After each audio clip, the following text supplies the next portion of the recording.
Olá pessoal, sejam bem-vindos. No vídeo de hoje a gente vai falar um pouquinho sobre multiplicação de números fracionários e resolver algumas situações problema sobre o tema. Vamos então aqui para o primeiro exercício, que pede para que a gente realize as multiplicações simplificando o resultado final quando possível.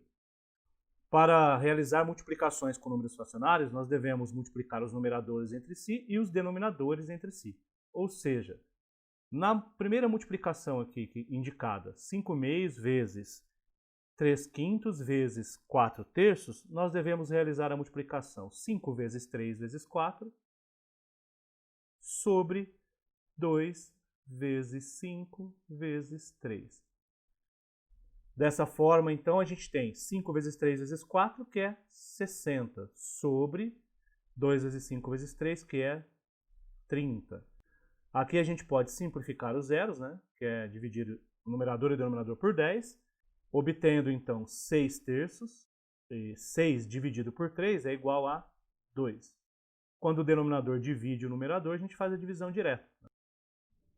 Aqui, só nesse primeiro item, eu vou realizar a multiplicação de outra forma, que é quando a gente realiza a simplificação antes de concluir a multiplicação. Então eu vou copiar novamente aqui a multiplicação indicada, 5/2 vezes 3/5 vezes 4/3.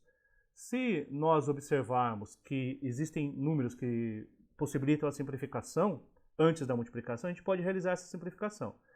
Aqui uma simplificação bem fácil de ser vista é a 5 com 5, né? 5 dividido por 5, 1. Então a gente simplifica o 5 com 5, isso dá 1. A gente chama também de lei do cancelamento. Quando o número que está em cima na multiplicação é igual ao de baixo, a gente pode cancelar um com o outro, né? Porque a gente vai obter aí o elemento neutro da multiplicação, que é 1, que não altera, né, o número pelo qual ele multiplica. E aí acontece a mesma coisa com 3 aqui, ó, 3 dividido por 3, 1. E aí a gente tem aqui 4 e 2, que são divisíveis por 2, né? 2 dividido por 2 é 1, 4 dividido por 2 é igual a 2.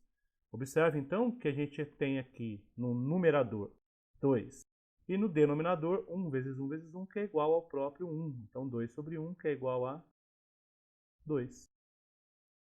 Então você pode optar, ao resolver uma multiplicação, por multiplicar inicialmente e ao final simplificar, ou simplificar antes da multiplicação. Aqui a gente vai tentar adotar prioritariamente a simplificação antes da multiplicação, porque na grande maioria das vezes ela facilita o cálculo e os raciocínios. Aqui no próximo item, então, a gente tem 1/3 vezes 4/7. Agora a gente vai multiplicar direto. 1 vezes 4, 4, sobre 3 vezes 7, que é igual a 21. Aqui não é possível que se faça nenhuma simplificação, então a gente vai encerrar aqui a multiplicação. No seguinte, 2/5 vezes 3/2 vezes 6/4. Aqui já é possível se fazer algumas simplificações antes da multiplicação. A gente pode cancelar o 2 com 2, 2 dividido por 2, 1. E também simplificar o 6 com 4, aqui. Sempre o número que está em cima e com o que está embaixo, né? Um número que está no numerador com um número que está no denominador. Tudo bem? Havendo divisor comum, divisor em comum entre eles, você pode fazer a simplificação. O 6 e o 4, por exemplo, tem o 2 como divisor comum, então eu posso dividir 6 por 2 e também o 4 por 2. Tá? 6 dividido por 2 é 3. 4 dividido por 2 é 2. Assim, então, a gente obtém no numerador 1 vezes 3 vezes 3, que é igual a 9, sobre 5 vezes 1 vezes 2, que é igual a 10. Então, resultado 9 décimos. No item seguinte, aqui em cima, a gente tem 1/2 vezes 1/2 vezes 1/2 vezes 1/2. No numerador, então, a gente vai obter como resultado 1, né? Seja lá quantas vezes você multiplique 1, o resultado final será sempre 1. No denominador, 2 vezes 2, 4. 4 vezes 2, 8. 8 vezes 2, 16. Então, 1/16. No próximo item, a gente tem 3/4 vezes 6. Lembrando que o 6, que é um número que aparece sozinho, tem denominador igual a 1. Então, a gente tem 3/4 vezes 6 sobre 1. 3 vezes 6, 18. 4 vezes 1, 4. Nesse exercício, eu preferi multiplicar primeiro e simplificar depois aqui. Só para frisar mais uma vez que a gente pode fazer nas duas formas, né? Eu poderia ter simplificado 6 com 4 lá antes de multiplicar. Como eu não simplifiquei, tem que fazer isso aqui no final. 18 dividido por 2, 9. 4 dividido por 2, 2.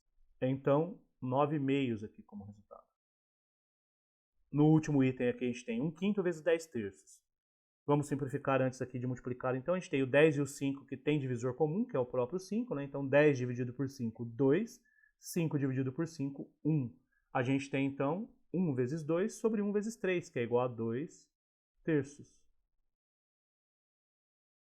Assim, então, a gente encerra e vai para o exercício seguinte.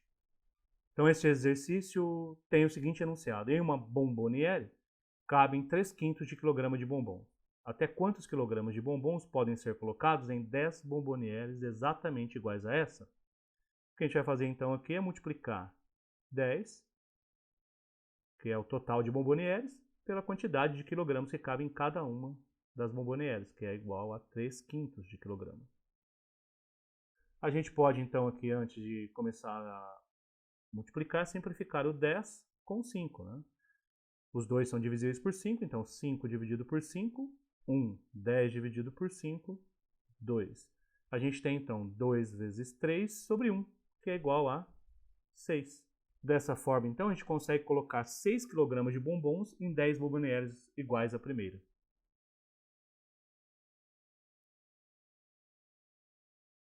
Muito bem, vamos então para o próximo exercício.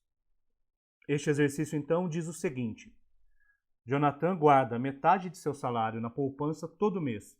Com 3/5 da metade que sobra, ele paga a prestação mensal de seu PlayStation.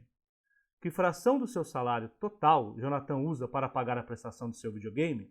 Então, o que a gente vai fazer aqui é encontrar 3/5 da metade do salário, ou seja, 3/5 de meio.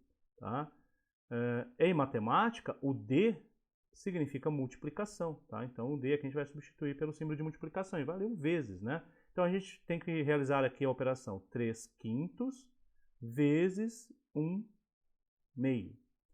Aqui, então, a gente tem 3 vezes 1, que é 3. 5 vezes 2, 10. Então, Jonathan usa 3/10 do seu salário total para pagar a prestação do PlayStation.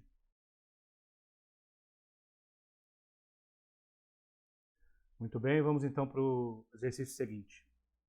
Nesse exercício, então, o enunciado diz o seguinte. Leonardo é confeiteiro. Para fazer um bolo, a receita pede que se coloque 5 meios de xícara de farinha de trigo. Se ele quiser fazer uma receita e meia deste bolo, quantas xícaras deverá colocar de farinha de trigo? Então, o que ele quer fazer aqui é uma receita e meia. Então, vamos escrever aqui uma receita e meia, 1 inteiro, mais meio, em forma de número misto. Aí. Uma receita e meia vezes o que se coloca em uma única receita de farinha de trigo, que é igual a 5 meios.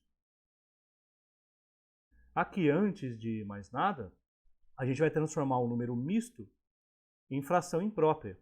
Então, a gente deve, para isso, multiplicar o denominador aqui da fração 2 pela parte inteira 1 e pegar esse resultado e, em seguida, somar com o numerador da fração.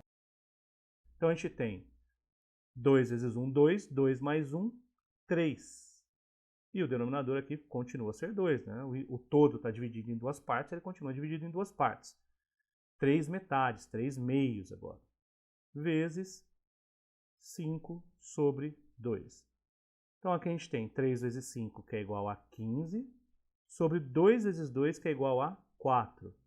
Aqui é conveniente que a gente transforme a fração imprópria, 15 quartos, na sua forma mista, que é igual a 13 inteiros e 3 quartos. Para quem não lembra como chega ao resultado 13 e 3 quartos aqui, como é que transforma uma fração escrita na sua forma imprópria no número misto, basta dividir o numerador pelo denominador, 15 dividido por 4. O resultado dessa divisão vai ser a parte inteira, e o resto vai ser a parte que não completa o inteiro. Tudo bem? Então, a gente tem aqui o 3, que é a parte inteira, né? A gente tem 3 inteiros. Né? O todo foi dividido em 4 partes. Cada 4 partes que eu considero, então, eu tenho um inteiro. Como 4 cabe 3 vezes no 15, né? 4, 8, 12, quer dizer que eu tenho 3 inteiros. E ainda sobram 3 para completar o 15, do 12 para o 15, que não forma inteiro. Então eu tenho aqui 3 de um total de 4 partes, que foi dividido todo, que não formou o inteiro ainda. Então eu tenho 3 inteiros e 3 quartos, o que justifica então esse resultado aqui.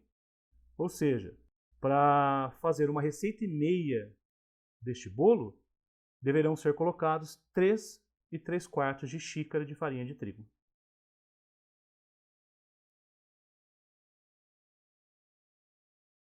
E assim a gente encerra os exercícios propostos para esse vídeo. Aguardo vocês no próximo vídeo.